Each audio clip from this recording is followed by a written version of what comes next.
नमस्कार, मैं सुशील तिवारी। आप देख रहे हैं एक सहारा न्यूज। दोस्तों, प्रधान वीरेंद्र यादव की किस तरह से कल कोर्ट में पेशी हुई आप सभी ने देखा। और किस तरह से वो लॉकअप से जब निकलते हैं, कटघरे से जब निकलते हैं, और उसके बाद मौजूद वहाँ पर जो जनता मौजूद होती है, जो लोग उनको देखने जाते हैं, उनका किस तरह से सर झुकाकर हाथ जोड़कर अभिवादन स्वीकार करते हुए वो आगे कोर्ट में पेश होने जाते हैं।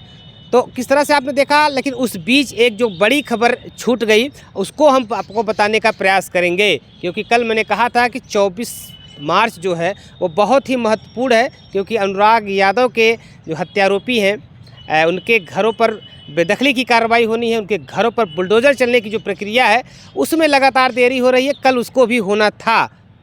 और प्रधान वीरेंद्र यादव की भी जो जमानत की बात करके आ रही थी कि जमानत उनका होने वाला है और प्रधान की आज पेशी होगी।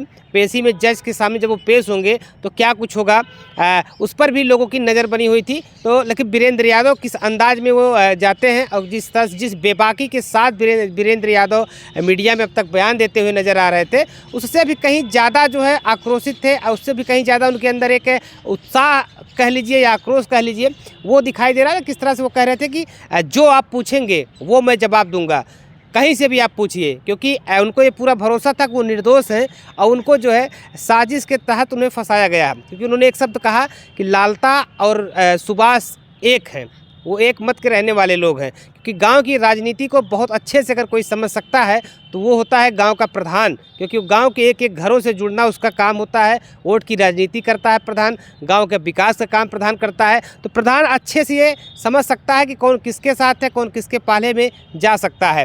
तो प्रधान की कहानी आपने देखा किस तरह से प्रधान पेशी पर आए, वहाँ पर उनके चाहने वाले सैकड़ों लोग उमड़ पड़े, लोगों का उन्होंने अभिवादन भी स्वीकार किया। लेकिन इस बीच जो बड़ी खबर छूटी थी वो ये कि अनुराग यादव के जो हत्यारोपी हैं उनके घरों पर बुलडोज़र चलने की जो कार्रवाई थी, जो उस पर बेदखली का कार्रवाई था, जो उस पर घर गिराने का आदेश होना था, वो उसकी भी सुनवाई कल ही थी।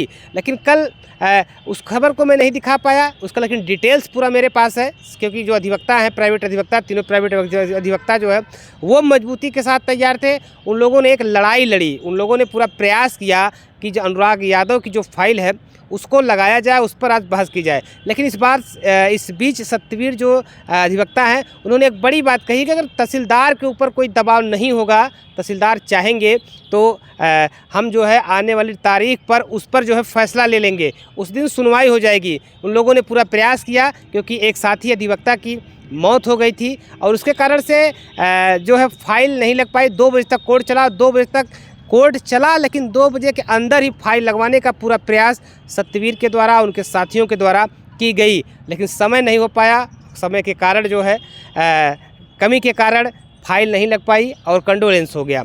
तो आपने देखा। लेकिन सत्यवीर ने क्या कुछ कहा, एक बहुत बड़ी बात उन्होंने कहा कि बाबा का बुलडोज़र कई जगहों पर, गलत जगहों पर भी चला है। एक अधिवक्ता होकर कर रहे हैं कि बाबा का बुलडोज़र जो है वो कई गलत जगहों पर चला, इसलिए सुप्रीम कोर्ट को उसमें दखलंदाजी करना पड़ गया। सुप्रीम कोर्ट का मामला आ गया, उसके बाद तमाम रूलिंग कुछ ऐसी बनी है और उसके बाद पूरी प्रक्रिया उसकी अपनाई जाती है। जब सुप्रीम कोर्ट ने जब से उसमें अपना नया रूल डाल दिया है तो उसके तहत भी कुछ देरी हुई। लेकिन इतना बड़ा महत्वपूर्ण मामला नहीं है, इतना बड़ा भी वो केस नहीं है, उसको आप चुटकी में तहसीलदार खारिज नहीं कर सकते हैं। सतवीर जी, आज अनुराग के केस में बहस होने वाली थी, क्या कुछ हुआ कोर्ट में?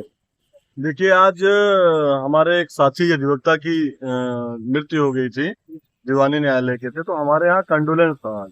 लेकिन 2 बजे तक जो है, 2 बजे से कंडोलेंस था, तो हम लोग ये चाहते थे कि फाइल को पेश करा लें। लेकिन बहुत सारी फाइलें लगी थी, 34 की फाइल थी, उसके बाद ये लेखपाल रिपोर्ट की फाइल थी, ये 1 नंबर पर लगी थी। तो थोड़ा लेट की वजह से आज नहीं सुनवाई हो पाई। 2 तारीख को नियत तिथि है और मुझे लगता है कि 2 तारीख को इसमें बहस हो जाएगी।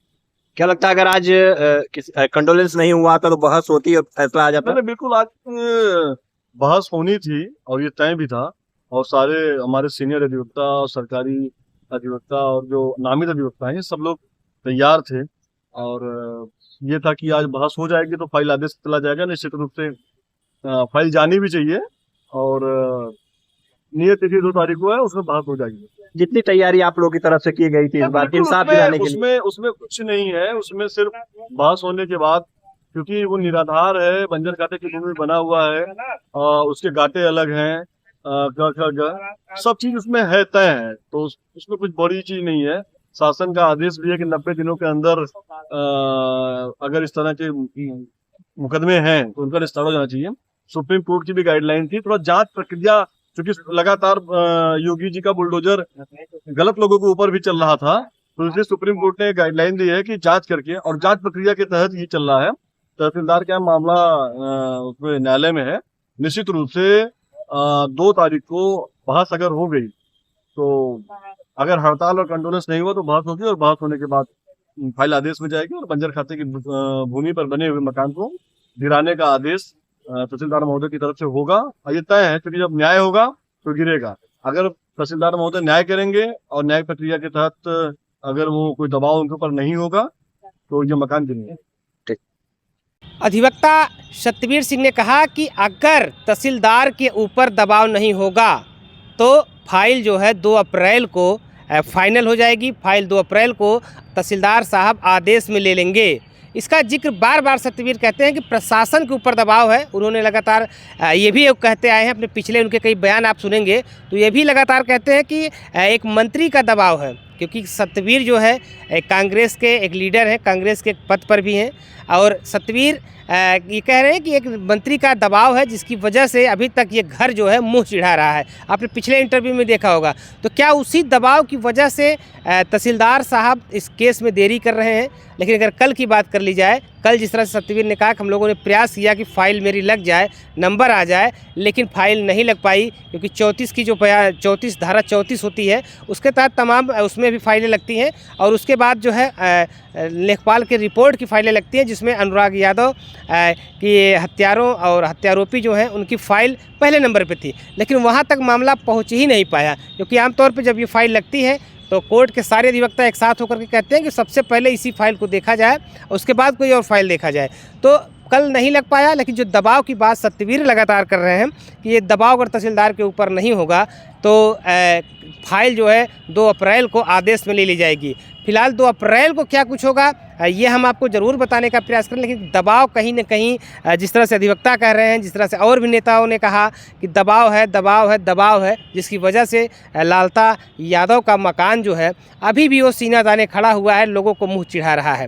तो दबाव क्या है, किसका दबाव है, हालांकि स्पष्ट नहीं होता, क्योंकि नेताओं का आरोप प्रत्यारोप तो जारी रहता है। लेकिन कहीं ना कहीं जिस हिसाब से अब तक इस पूरे मामले में देरी हुई है, कुछ न कुछ बात तो ज़रूर है जिसकी वजह से अभी तक देरी हुई है। क्योंकि प्राइवेट अधिवक्ता जब से नामित किए गए हैं, जब से वो लगातार कोर्ट में जा रहे हैं, बहस कर रहे हैं और भी अधिवक्ताओं को अपने साथ मिला रहे हैं, तब से लगातार जो तारीख पड़ जाती थी वो तारीख न पढ़ करके हर तारीख पे कुछ न कुछ कार्रवाई होती रही है।